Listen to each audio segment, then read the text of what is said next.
Hey everybody, it's your old friend Zeke, and I'm here today to talk about James Madison. That's right, James Madison. Just a few points about him. I'm not going to make this real long, but he is somebody to remember, that's for sure. So let me tell you a few things about him to begin with, and then we'll dissect it a little bit if you want what I say here. All right, so he was born in Orange County, Virginia, in 1751. 1751 on his daddy's plantation called Montpelier. Now, Montpelier wasn't just his daddy's plantation, it was his grandpa's plantation. That's right. It's been there for a long time, about 2,600 acres. And they were growing all kinds of things there. Eventually, they would have an ironworks there and a few other things. It's a real neat place there. It's a real cool place, right?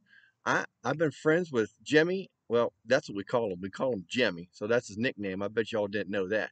I've been friends with Jemmy for, well, quite some time now. And I was on an expedition that he sent out to with Mr. President Thomas Jefferson out in Louisiana Territory many, many years ago. Many years ago. So let's get to the very first parts of when he was first born in 1751. Well, when he was born, life was not like it is today. No, sir, it wasn't like it is today. But he had a lot of everything that most people didn't have. You see, his daddy was rich. He was rich. And he had the opportunity at 18 years old to go to college way up in a place called New Jersey. Way up in a place called New Jersey. Actually, it was the New Jersey college that he went to. Today, they call that place Princeton. They call it Princeton today. Very, very smart man. Jimmy is very smart. Very, very smart. Now, after graduation, he took a real interest in the relationship that we had between the British. Hmm. You know, there was something going to happen around the time that he was graduating. It was called the Revolutionary War. Revolutionary War. Now, he was barely 20 some years old. This Revolutionary War would happen, but I'm not going to go in that whole mess because that's a whole nother topic, and I want to save this just for James Madison. All right. Now, whew, I got that off my chest. Let's go here. When Madison was growing up and uh, getting interested in all kinds of political things, what about his private life? That's the kind of stuff I know y'all want to hear about. You want to hear about his private life. Did he ever get married? Well, yeah, he was engaged one time to a young lady, and she broke off the engagement. You see, Jimmy's not too forward on things, and he wasn't too much of a person that was outside of himself, so kind of dull, put it that way. Put it that a lot of book sense, a lot of book sense, and she broke off the engagement. I don't know what the reason was, and I never asked him, but come about, he met somebody else at a party. Her name was Dolly Todd. Dolly Todd. Dolly Payne Todd, you want to call her Dolly Payne Todd. And Dolly Payne Todd was born in 1768. So she was a little bit younger than James was, just a little bit. She was uh, a young lady that had married, and her husband had died, and so she was a widower. She was a widower. Now, she also belonged to this religious group called the Quakers. They were pretty straightforward. Now, James wasn't a Quaker, and her daddy really didn't like the idea of her being with somebody that wasn't just like them. But Dolly, you got to know Dolly, she was her own person. She was her own person, and she was bound and determined. She liked James Madison. She did. Now, he proposed to her after just seeing her a few times. She said no. She said she just wasn't ready yet. Kind of crushed him a little bit. But it wasn't all over yet. Wasn't over yet. Oh no. Because his friends kept them in touch with each other, kept them in touch, and he wrote letters back and forth to Dolly. Sure enough, them two were going to get hitched. Oh, yeah, they were going to get hitched. And so they did. He was 43 years old. He was 43. She was 26. Now, I know you're saying that's quite an age difference, Zeke. That's a big age difference. Hey, love doesn't know no age, does it? Whatever he was, she was the opposite. So he liked books and he liked things about politics. She liked books, but different kinds of books. And she wasn't real crazy about politics. He was kind of boorish and bookish. She was kind of happy, and she was always looking for a party to be at because she was the life of the party. She was a fun person to be around. And she made you feel welcome no matter who you were, even old Zeke here. She was just a real nice person. I remember Dolly quite fondly now. Now, when they got married, she did have a young son, John, and he adopted that boy. He adopted that boy and raised that boy as his own. Them two never did have a child together. And they were married for 41 years. 41 years. Can you imagine that? They had a great life together. They went through a lot of things together. And she stood by his side and he stood by her side the whole way through. That's how you do it right, folks. That's how you do it right. All right. Now, through the years, he had a friendship with somebody named Thomas Jefferson. Thomas Jefferson. Yeah, they became real good friends. So while they were working, and we go back into politics a little bit because that was his life, while they were working on the Constitutional Convention, in the Constitutional Convention, James Madison was at the convention, Thomas Jefferson was in France. But they were writing letters back and forth. They were writing letters back and forth, and they were sending books back and forth. Wow, they were some good buddies. They thought a lot alike and they acted a lot alike. They really did. But two peas in a pod. Now he was about 8 years younger than Thomas Jefferson. They were still real good friends. They were real good friends. Now, let me tell you just a little bit about these two. All right, before we go any farther, just a little bit about these two, Thomas Jefferson and James Madison. Now, when Thomas Jefferson would become president of the United States, president of the United States, he would appoint James Madison as his Secretary of State, and he was Secretary of State from 1801 to 1809. 1801 to 1809. So what happened between all that time when he first was born, 1751, 1801? Oh man, a whole lifetime of things happened. Well, of course, he married his sweetheart, Dolly, in 17, let me think here now, 94, I believe it was, 1794. That's right. Um, they were rarely ever apart. That's a big part of his life. 1794. Was the Revolutionary War over? Oh, yes, it was. It was. And what about the Constitutional Convention? Was it over? Yes, it was. So let's go back to that Constitutional Convention just for a second. He was known as the father of the Constitution. Did you know that? He was known as the father of the Constitution because of this now, he came to that convention with a plan. He called it the Virginia Plan. Virginia Plan was like the Constitution, already done, folks, already done. But he didn't let the cat out of the bag right away. He let everybody discuss things. Then he pulled out the Virginia Plan. Edmund Randolph, who was the governor of Virginia, got to read it for him because James was a little bit shy. You see, he wasn't the biggest man in the room. Matter of fact, he probably was the smallest man in the room. So here's a little fact for you. He wasn't as tall as cousin Zeke is. He was only 5'4". And I have to say, he didn't weigh as much as me either. Only 100 pounds. 5'4", 100 pounds. He was probably the smallest president there ever will be. Well, we'll see. We'll see. But he was small, but it didn't matter because he was big up here. Oh yeah, he had a lot more brains than most people have, and I know a lot more than cousin Zeke has. But we still got along anyway. He was still a good man, and he knows I was a good man. So, known as the father of the Constitution, did they all accept his plan? Well, no, they didn't. No, and everybody didn't accept his plan. And he was upset about it. Oh, I can remember little Jimmy getting all upset about this. But somebody came up with a plan called the New Jersey Plan. And these two plans kind of had to come together. So what did they do? They compromised. They compromised. There's a good word for you for today. Compromise. They both saw that they could give up a little and still gain a little. And folks, that's how we got our Constitution, by compromising. They gave up a little and gave a little, and we got a Constitution that we have rights, we have a government that will work for us. Yes, we do. And we must stick to that because it is the foundation of our government is the Constitution. All right, I'm not getting political. I'm going on. James Madison. We're still talking about James Madison here. All right, so what about after that? Now, he married Dolly. Uh, when Thomas Jefferson became president, he became the Secretary of State, and he helped him to talk France into selling us a big portion of land called the Louisiana Territory in 1803. It doubled the size of the United States, folks. It doubled the size. I mean, what about all that land? Did it belong to somebody at first? Well, Virginia had claimed an awful lot of that land, even way up into Pennsylvania.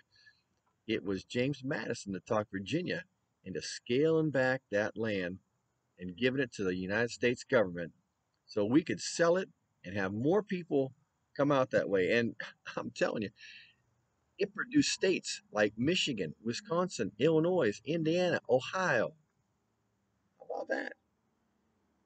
With this Louisiana purchase, which cost $15 million, 15 million, 15 million, just a few cents for every acre. That was a bargain. That was a real bargain. Double the United States. We have that today. That's all cause of James Madison.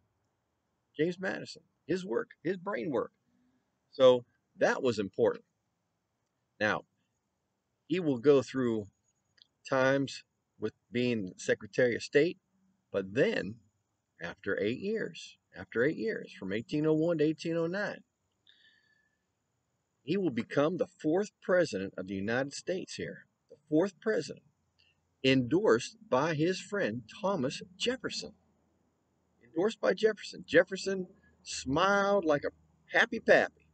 I'll tell you, when he took office as the fourth president of the United States, Mr. Jefferson was real happy about that. Now, he stayed away and didn't write a lot of letters because he was afraid the press out there would think that he was still running the government. But they would meet many times in each other's homes, which were only 20, 25 miles apart. Sure, they lived close together. They lived close together. They would meet at their homes and just discuss things and talk out things. But Jefferson wasn't running the country. James Madison was. Yes, he was. Now, let me give you a little fun fact about the living in the White House, okay? The Madisons loved ice cream. How many of y'all like ice cream? Well, of course we like ice cream, but it is hard to get. First of all, you have to be able to make it, and there's all kinds of flavors you can put in there. Well, they would make this ice cream, um, and she would serve it. I'm talking about Dolly at various parties and functions that she would have, and people were all titter about it. It was just unbelievable that they would have ice cream. I bet you can't really think of her favorite flavor of ice cream. Vanilla? Nah. Chocolate? No. I know. Strawberry, right? You think strawberry's your favorite. Not even close. Oyster. Oyster flavored. I know what you're thinking. It's not a very popular flavor, but it was her favorite flavor. I tell you that. I don't know if Jimmy really liked it too much, but hey, Dolly made it, so he ate it just the way it was. Okay. Well, a long time in their presidency, because she served as the first lady, and she also served as first lady during the Jefferson administration, because Thomas Jefferson's wife had passed away. So he asked Dolly if he would do some of the first lady duties, which she gladly did. She was perfect at it. She knew how to throw a party. I'm telling you, she knew how to dress up nice.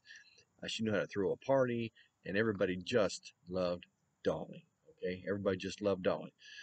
So uh, there was some fighting going on between the British and the Americans. The British were doing things with us that we didn't like. They were supporting the Indians and fighting us. They were also taking some of our sailors as prisoners and putting them on their ships. Not good. So the people in Congress, a lot of them call it war hawks, were pressuring President Madison to go to war against England. He didn't want to do it, folks. I know he didn't want to do it. I talked to him many times about it. And he said, Zeke, we can't do this. We aren't ready to go to war. But you know what? They pressured him enough, and he did it. He sent the letter declaring war against England. At the same time, The King of England was sending a letter this way asking for peace because we had stopped trading with them for so long, they started feeling the economic crunch of this. Two ships passing in the night, one for peace, one for war. Guess what? We did go to war. It's called the War of 1812. The War of 1812. Not a lot of people talk about it. And I'm not going to go through the whole thing, but I'm going to tell you what President Madison did about it. He was probably one of the only presidents that actually got involved in the fighting. He did. He got involved in the fighting. Now, the British were pretty tough. And they were winning lots of battles. I won't tell you, they were winning lots of battles. I was in a couple of them myself. And we had to run as fast as we could or else be shot or taken prisoner. Now, we come back and we won a few, but in 1814, here's what the British did. They were marching on Washington and they were going to definitely burn it to the ground, burn Washington to the ground, including the White House that the Madisons lived in. Well, the president was there. Now, he led a battle of American forces at the Battle of Bladensboro. Battle of Bladensboro.